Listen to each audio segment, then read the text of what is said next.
얼마나 아름다운지 주님께 찬양하는 모든 순간 내 마음 천국일세.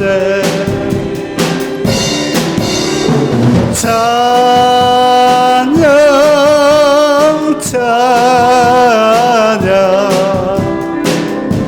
주님께 찬양 드려요.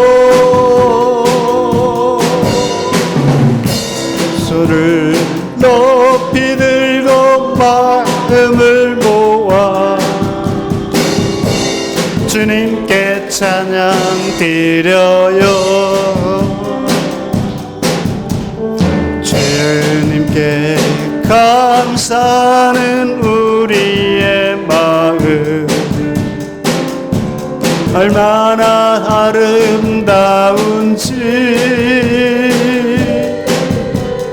주님께 감사하는 모든 순간 내 마음 천국일세.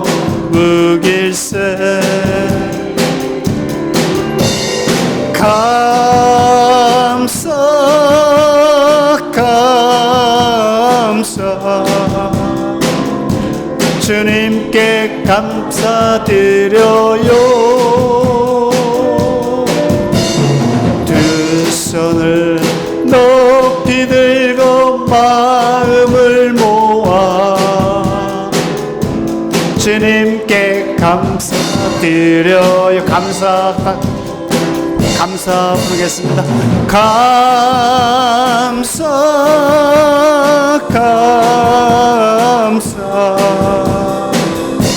주님께 감사드려요. 두 손을 높이 들고 마음을 모아 주님께 드려요.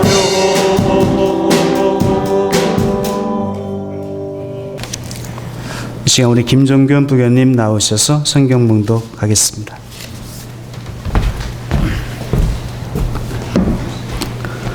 오늘 하나님께서 우리에게 주신 말씀을 봉독하겠습니다. 사무엘상 3장 1절부터 9절이 되겠습니다.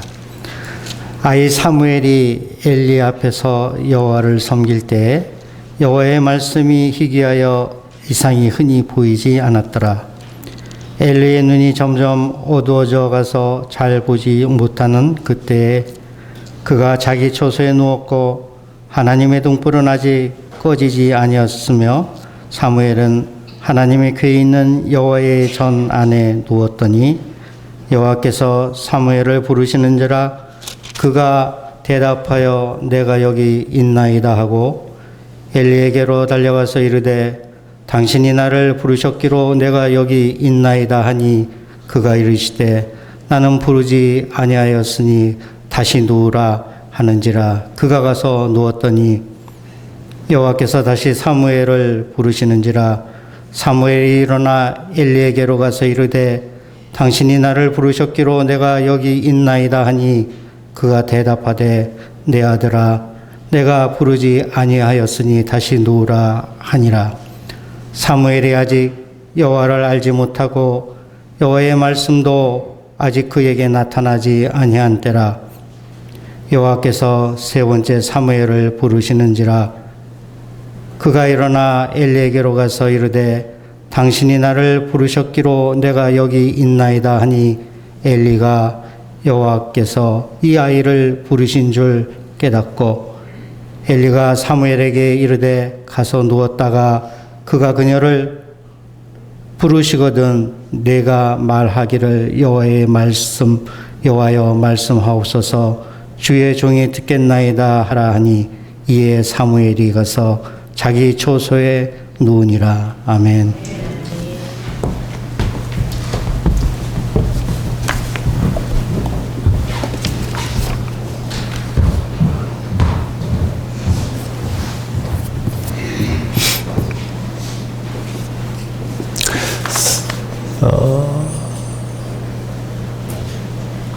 사람이 살아가는데 가장 불행하다고 느끼는 시대, 그 시대는 어떤 시대일까? 경제적으로 궁핍한 그런 시대가 불행한 시대일까? 아니면 정치적으로 혼란스러운 그 시대가 불행한 시대일까? 아니면 몇 년 전에 있었던 코로나, 지금까지 이어지는 그런 전염병으로 고통을 받는 시대가 가장 불행하고 안타까운 시대일까? 여러분, 우리 하나님의 백성들에게, 성도들에게 있어서 가장 불행한 시대는 어떤 시대일까요?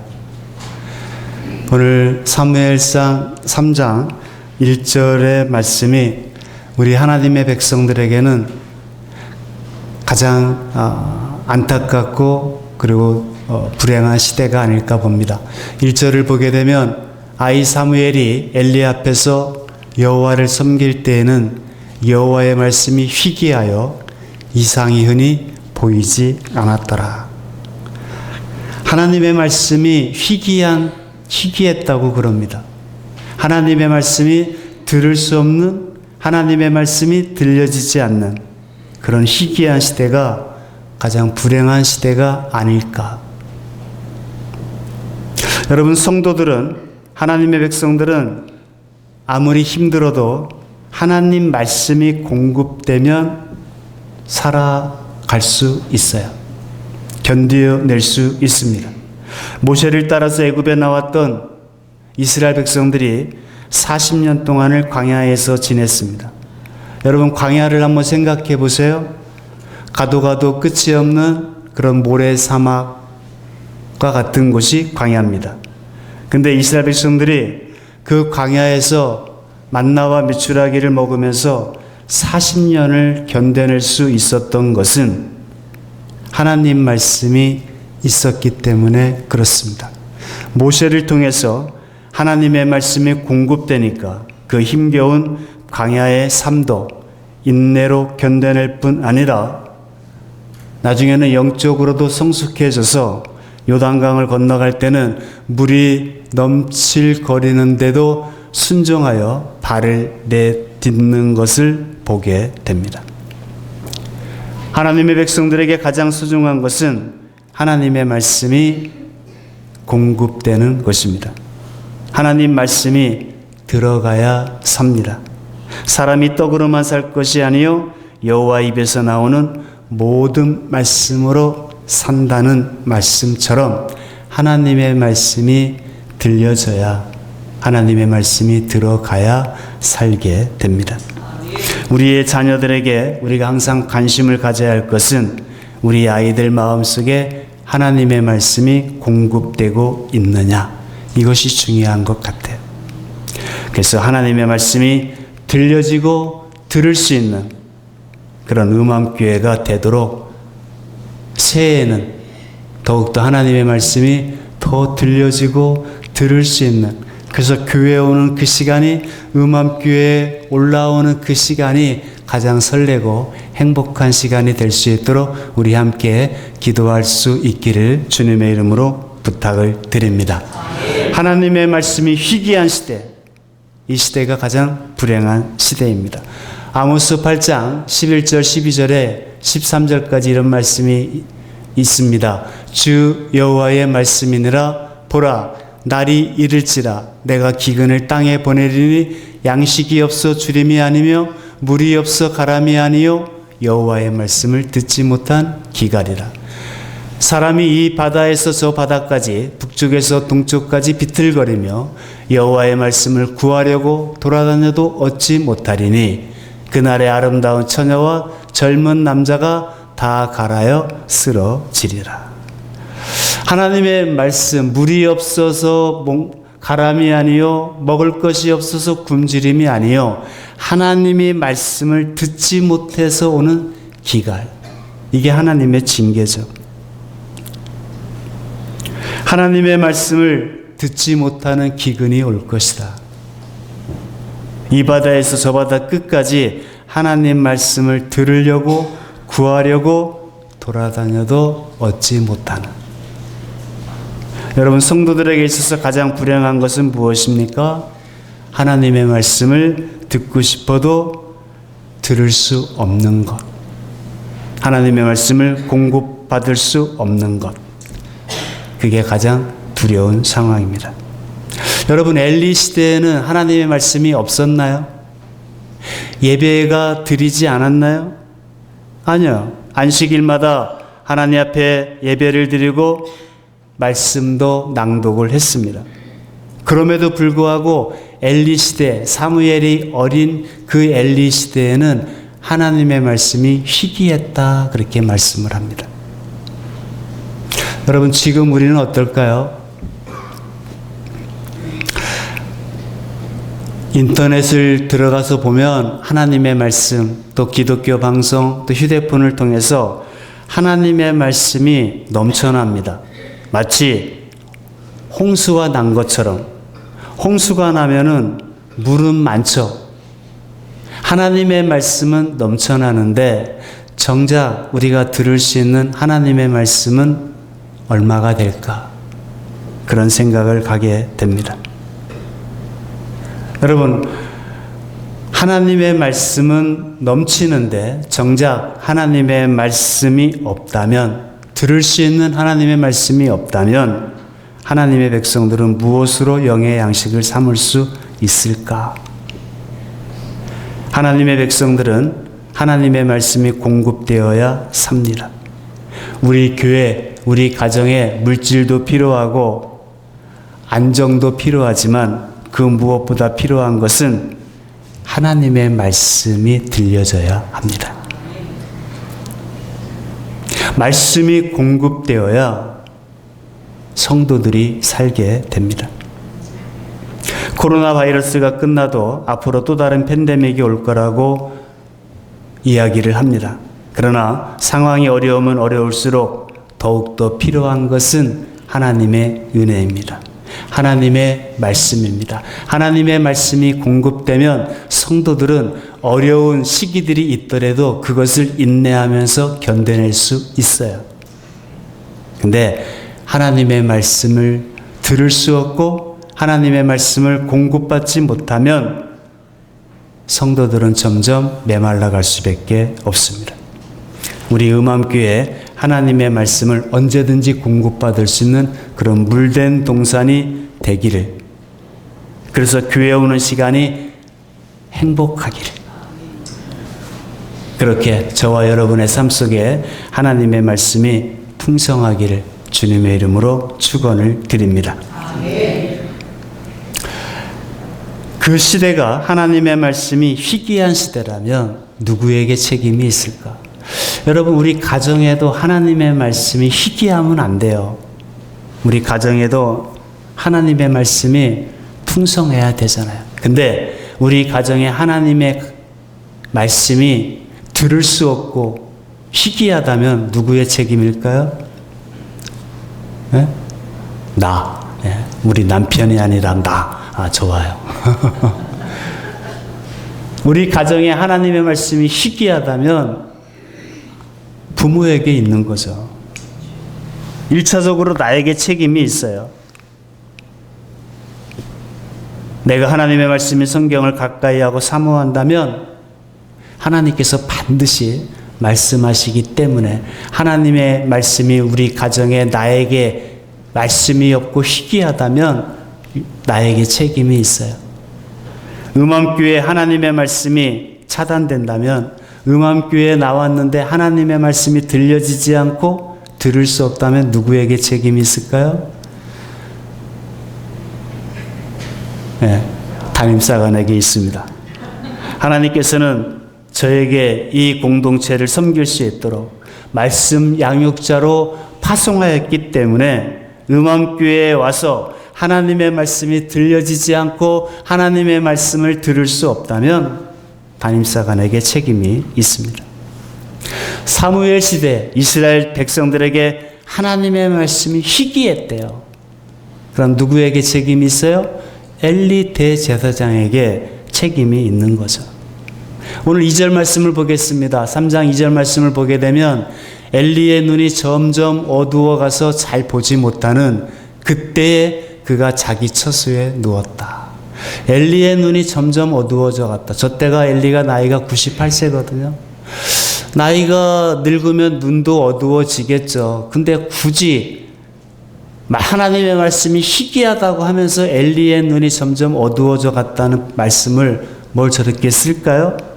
저것은 육신의 눈만 어두운 것이 아니라 엘리의 눈이 영적으로도 점점 어두워져서 하나님의 말씀을 들을 수 없었다는 것을 보여주고 있습니다.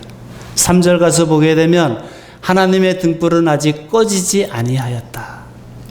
하나님의 말씀이 희귀한 시대였고 대제사장인 엘리의 영적인 눈은 점점 어두워져 갔지만 하나님의 등불은 아직 꺼지지 아니하였다. 아직 하나님의 말씀은 끊어진 게 아니거든요. 희망이 있거든요. 여러분, 성소의 등불은 저녁에 켰다가 아침에 그 등불을 끕니다. 그러면 아직 하나님의 등불이 꺼지지 않았다는 것은 아직 해 뜨기 전이라는 거죠. 그래서 사무엘은 하나님의 궤 있는 여호와의 전 안에 누워 있었습니다. 4절에요. 여호와께서 사무엘을 부르십니다.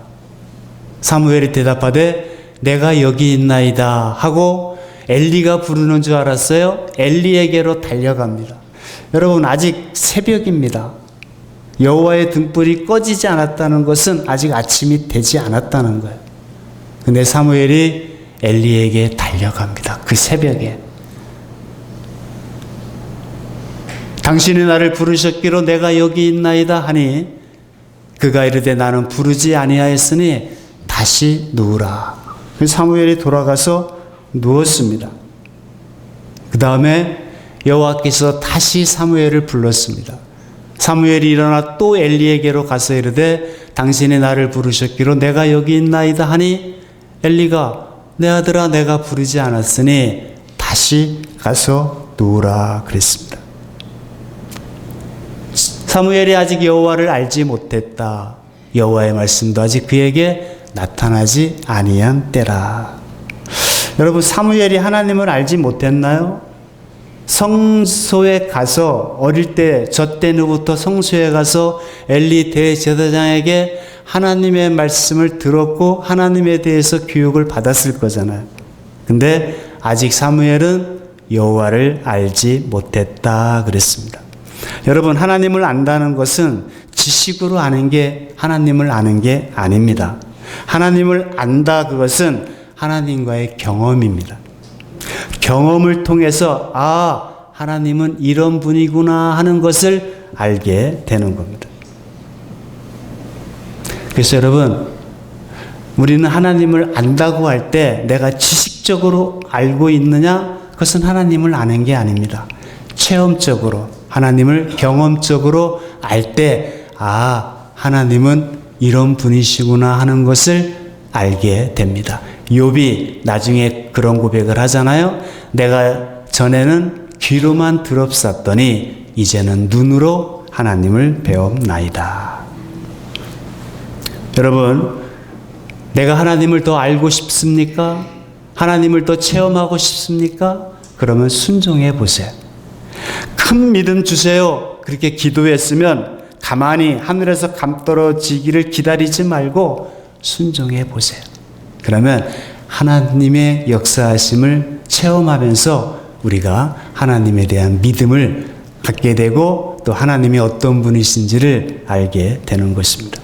8절에 보니까 여호와께서 세 번째 사무엘을 불렀습니다. 그가 일어나 엘리에게로 가서 이르되 당신이 나를 부르셨기로 내가 여기 있나이다 하니 엘리가 그때서야 깨닫습니다. 하나님께서 이 아이를 부르시는 줄을 깨달았습니다. 그래서 이렇게 이야기해 줍니다. 엘리가 사무엘에게 말합니다. 가서 누웠다가 여호와가 너를 부르시거든 내가 말하기를 여호와여 말씀하옵소서 주의 종이 듣겠나이다. 그렇게 하라고 가르쳐 주었습니다. 그래서 10절에 가니까 하나님께서 사무엘을 부르실 때 사무엘이 엎드려서 똑같이 얘기합니다. 여호와여 말씀하옵소서 주의 종이 듣겠나이다. 사무엘이 하나님께 그때 들은 얘기는 엘리 집에 대한 심판의 메시지였습니다. 너무나도 무서운 말씀이었습니다. 15절에 가서 보니까 사무엘이 아침까지 누웠다가 여호와의 집의 문을 열었으나 그 이상 본 것을 엘리에게 알게 하기를 두려워했다. 엘리 집안에 대한 심판 메시지니까. 하나님께서 자기에게 주신 말씀이 좋은 내용이었다면 문을 열자마자 엘리에게 달려갔겠죠. 제사장님, 하나님께서 어젯밤에 이렇게 말씀해 주셨어요. 좋은 내용이었다면. 근데 좋은 내용이 아니었어요. 16절, 엘리가 사무엘을 불러서 말합니다. 내 아들 사무엘아 하니 그가 대답하되 내가 여기 있나이다. 17절, 엘리가 이르되 내가 무엇을 말씀하셨느냐. 하나님께서 내게 숨기지 말라. 내게 말씀하신 모든 것을 하나라도 숨기면 하나님이 내게 벌을 내리시고 또 내리시기를 원한다. 숨기지 말고 다 말해라. 여러분, 이것이 쉽지 않습니다. 좋은 내용이면 상관없는데 엘리 집안에 대한 듣는 자마다 두려워 떨 수 있는 그런 심판에 대한 메시지입니다. 사무엘이 엘리 제사장에게 밤에 하나님께서 말씀하신 것을 전해주는데 그 말씀을 약화시키지도 않고 몇 개는 빼지도 않고 그럴 수 있을 것 같은데 심판의 메시지니까. 근데 사무엘이 하나님의 말씀을 있는 그대로 다 전합니다. 하나님의 말씀을 조금도 숨기지 않고 다 전해줬습니다. 이것이 하나님 말씀을 맡은 자의 자세입니다. 하나님은 사자처럼 포효하는데 전하는 자들이 고양이처럼 하면 안 되는 거죠. 하나님의 말씀을 그대로 전해주는 것이 하나님 말씀을 맡은 자의 의무입니다. 사무엘은 새벽에 하나님의 말씀을 맡았어요. 그 말씀을 하나도 숨기지 않고 그대로 다 전달했습니다. 어쩌면 사무엘이 그 말을 다 전달함으로써 엘리에게 욕을 먹을 수도 있고 성소에서 쫓겨날 수도 있을 겁니다. 근데 두려워하지도 않고 하나님의 말씀을 있는 그대로 다 전해준 것입니다. 그래서 19절 20절이 가능했던 것이 19절 가서 보면 사무엘이 자라매 여호와께서 그와 함께 계셔서 그의 말이 하나도 땅에 떨어지지 않게 하셨다. 단에서부터 부엘세바까지, 가나안 땅 전체를 말할 때 단에서부터 부엘세바까지라고 그래요. 가장 북쪽 끝을 단, 남쪽 끝을 부엘세바. 온 이스라엘이 사무엘은 여호와의 선지자로 세우심을 입은 줄을 알았더라. 사무엘상 3장 1절은 하나님의 말씀이 희귀했다고 시작했는데 3장 끝날 때는 하나님의 말씀이 하나도 땅에 떨어지지 않고 하나님의 백성들에게 공급되기 시작됐다는 겁니다. 엘리에서 사무엘로 바뀌었을 뿐인데 하나님의 말씀이 하나도 땅에 떨어지지 않고 온 이스라엘 백성들이 하나님의 말씀을 듣게 되었고 사무엘이 하나님께서 사무엘을 선지자로 세우신 것을 알았더라. 그렇게 말씀합니다. 여러분, 진정한 영적 권위는 사무엘처럼 하나님의 말씀을 바르게 듣고 그 말씀을 전해주는 사람, 그리고 그 말씀대로 순종하며 살아갈 때 영적 권위가 생깁니다. 박사학위를 따야 영적 권위가 생기는 것이 아니라 하나님의 말씀을 그대로 하나님의 백성들에게 공급해 줄 때, 전달해 줄 때, 그때 백성들이 사무엘을 선지자로 하나님께서 세우신 것을 알았더라. 여러분, 어둠의 시대는 언제 옵니까? 하나님의 말씀이 희귀해지면 어둠의 시대가 옵니다. 하나님의 말씀이 전파되지 않고 하나님의 말씀이 들리지 않으면 어둠이 찾아오게 됩니다. 지금 여러분의 상황이 어렵든 좋든 불투명하든 내가 살 길이 딱 하나가 있다면 그것은 하나님의 말씀이 들려야 돼요. 우리 자라나는 우리 아이들이 하나님의 말씀이 들리기 시작하면 희망이 있습니다. 우리 교회에 하나님의 말씀이 들려지기 시작하면 희망이 있습니다. 여러분은 지금 하나님의 말씀을 듣는 시간이, 묵상하는 시간이 제일 좋다면 희망이 있는 겁니다. 반대로 내가 모든 것을 다 갖추고 있어도 부족함이 없다 할지라도 하나님의 말씀이 안 들리기 시작하면, 하나님의 말씀이 점점 사라져가고 있기 시작하다면 그것은 희망이 아닙니다. 로마서 10장 17절 말씀을 보니까 그러므로 믿음은 들음에서 나며 들음은 그리스도의 말씀으로 말미암았느니라. 믿음은 들음에서 납니다. 뭘 들어요? 그리스도의 말씀을 들음으로. 여러분, 하나님 나에게 흔들리지 않는 믿음을 주세요. 굳건한 믿음 주세요. 그러나 그 믿음은 어디서 와요? 그리스도의 말씀을, 하나님의 말씀을 들어야 믿음이 생기는 것입니다. 여러분, 이 땅에 있는 하나님의 사람들 가운데 사람들을 천국에 제일 많이 보낸 사람이 D.L. 무디라는 목회자입니다. D.L. 무디가 처음부터 믿음이 있었던 건 아니겠죠? 무디가 하나님 앞에 날마다 기도했답니다. 하나님, 저에게 큰 믿음을 달라고. 근데도 믿음이 안 생겼어요, 무디가. 나에게 큰 믿음 달라고 기도했는데 믿음이 안 생기더라는 거예요. 근데 어느 날 저 로마서 10장 17절 말씀을 읽고, 믿음은 들음에서 나고 들음은 그리스도의 말씀으로 말미암는다. 저 말씀을 읽고 나서부터 성경을 읽기 시작했습니다. 그때부터 무디의 믿음이 점점 자라나면서 무디는 정말 큰 믿음의 사람이 된 것이고, 무디에게 은혜 받고 많은 젊은이들이, 선교사들이 한반도, 이 조선 땅에 오게 됐다는 것이죠. 여러분, 믿음은 우리가 기도할 때 하늘에서 뚝 떨어지는 게 아닙니다. 그리스도의 말씀을 들어야 돼요. 하나님의 말씀을 들어야 돼요. 사무엘처럼 하나님 말씀하십시오. 내가 주의 종이 듣겠습니다. 이런 자세가 있어야 됩니다. 하나님의 말씀이 희귀했다는 것은 어찌 보면 말씀이 없었던 시대가 아니라 말씀이 들리지 않았던 시대예요. 목회자는 하나님의 말씀이 들리게 설교해야 됩니다. 담임사관이 설교하는데 들리지 않는다. 하나님의 말씀이 들리지 않는다. 이러면 제가 문제가 있는 거죠. 그래서 금요일부터 토요일까지는 저는 하나님 말씀을 붙잡고 있어야 돼요. 말씀을 준비해야 돼요. 제가 어디를 갔다 오고 장례식도 갔다 오고 금요일날 서울 장례식도 갔다 오고 막 그러면은 이게 힘들어요.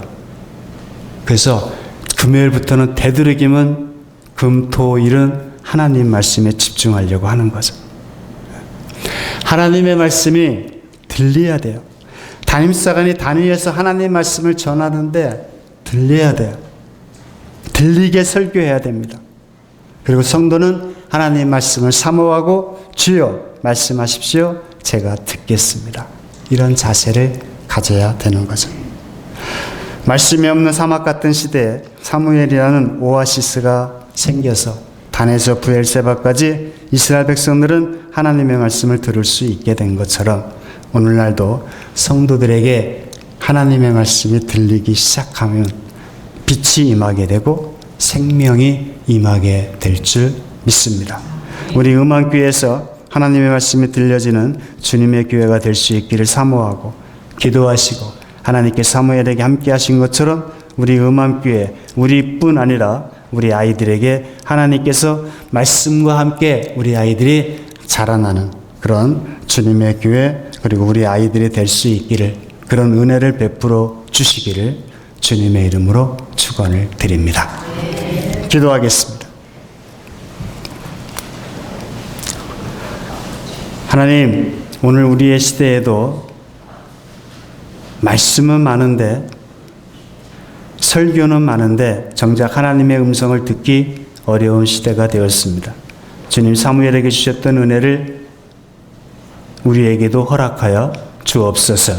여호와의 말씀하옵소서. 주의 종이 듣겠나이다. 이 고백이 우리 중심에서부터 회복되게 하시고 하나님 말씀 앞에 겸손히 설 수 있는 그런 믿음의 사람들로 우리 음악교회가 그래서 날마다 하나님의 말씀이 들려지고 공급받고 그렇게 하나님께 귀하게 일하고 설 수 있는 그런 믿음의 사람들로 살아갈 수 있는 주님의 교회가 되게 하여 주옵소서. 예수 그리스도의 이름으로 감사하며 기도하옵나이다. 아멘. 우리 찬송가 540장 우리 찬양하겠습니다.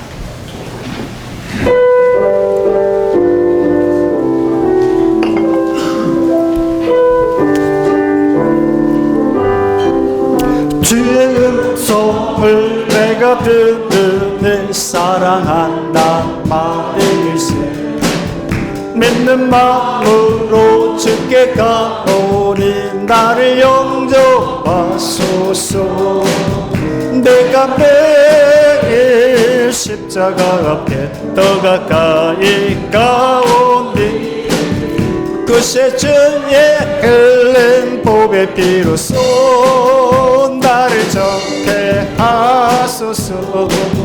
주여 넓으신 은혜 베푸사 나의 본문도 주의 뜻같이 되게 하여 주소서. 내가 매일 십자가 앞에 더 가까이 가오니 그새 주의 흘린 보배 피로써 나를 정케 하소서.